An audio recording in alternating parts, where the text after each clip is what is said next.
Welcome to Math Scientist. We'll be discussing economy important questions today. Question number 1. The country without income tax is Nepal, Kuwait, Burma या Singapore? तो answer इसका है Kuwait.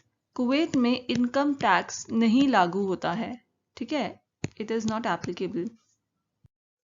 Kuwait is the country without income tax. Question number 2. MRTP Act was implemented in 1967, 1968, 1969 या 1970? तो answer इसका है 1969. हम MRTP act के बारे में पढ़ते हैं कि MRTP एक्ट का बेसिकली फुल फॉर्म है monopolies and restrictive trade policies act.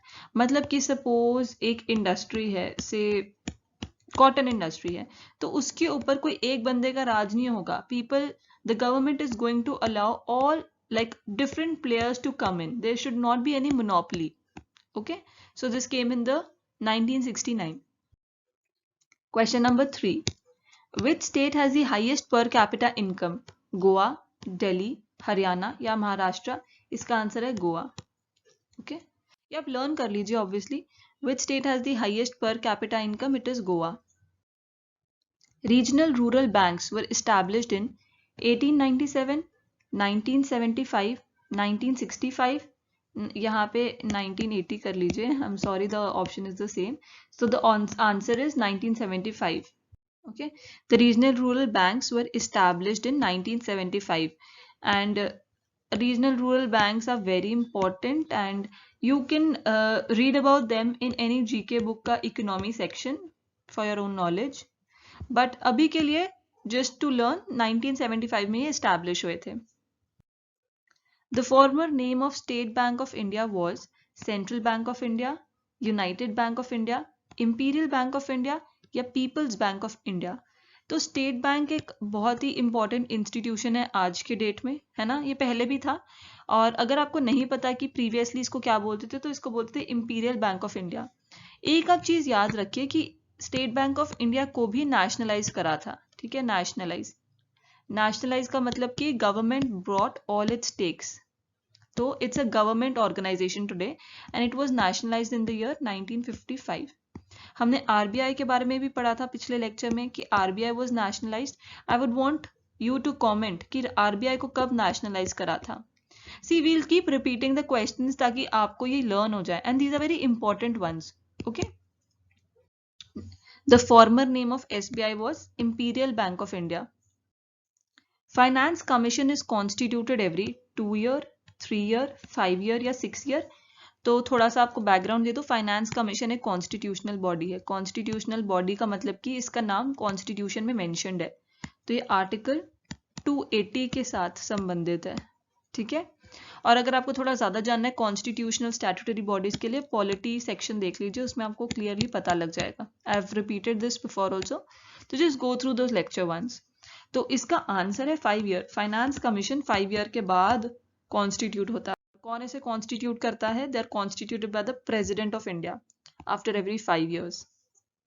Okay, planned economy of India was written by M Visvesvaraya, Dadabhai Naoroji, Shriman Narayan या जवाहरलाल नेहरू.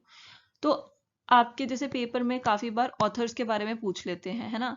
तो planned economy of India is a very important book from economy perspective, और इसके author थे M Visvesvaraya. Just learn this. Planned economy, M Visvesvaraya. तो planned economy of India was written by M Visvesvaraya. ठीक है, तो Dadabhai Naoroji is also very important economist, and I would want you to comment इनकी जो एक बहुत इंपॉर्टेंट बुक है उसका नाम आप प्लीज मेंशन करिए. In the next lecture I will be discussing about दादा भाई नौरोजी. ठीक है, आप एक बार ही कमेंट करिए, थोड़ा सर्च करिए, because this is going to help you. Okay, अगर आप सर्च करेंगे your vision about things would broaden. Okay, next question. Sarvodaya plan was given by Jayaprakash Narayan, Mahatma Gandhi, Vinoba Bhave या जवाहरलाल नेहरू. सर्वोदया प्लान भी इंडियन पर्सपेक्टिव से बहुत इंपॉर्टेंट है, तो इसका आंसर है Jayaprakash Narayan. Jayaprakash Narayan is very important क्योंकि इन्होंने एक मूवमेंट लीड करी थी. ओके, जिसके अगेंस्ट 1975 में इंदिरा गांधी गवर्नमेंट ने इमरजेंसी डिक्लेयर करी थी. ठीक है, so the movement that was started was by Jayaprakash Narayan. He is a very important figure from Indian freedom struggle perspective. Sarvodaya plan was given by Jayaprakash Narayan. National Development Council was constituted in 1948, 1950, 1952 या 1951. NDC बहुत important एक organisation है. इसका main M जैसे आप नाम से समझ रहे हैं इसका है डेवलपमेंट ऑफ इंडिया से रिलेटेड. ठीक है, डेवलप करना इंडिया को. और ये कॉन्स्टिट्यूट हुई थी 1952 में. एक इम्पॉर्टेंट एलिमेंट इसका है कि ये प्राइम मिनिस्टर इनको प्रिसाइड करता है. ठीक है, एनडीसी की मीटिंग्स को. It is presided over by the prime minister. Planning in India started in 1950, 1951, 1952 या none. तो in the previous video we've learned that India is a planned economy. Okay, planned का मतलब कि हम 5 ईयर प्लान फॉलो करते थे और ये हमने अडॉप्ट करा था यूएसएसआर से.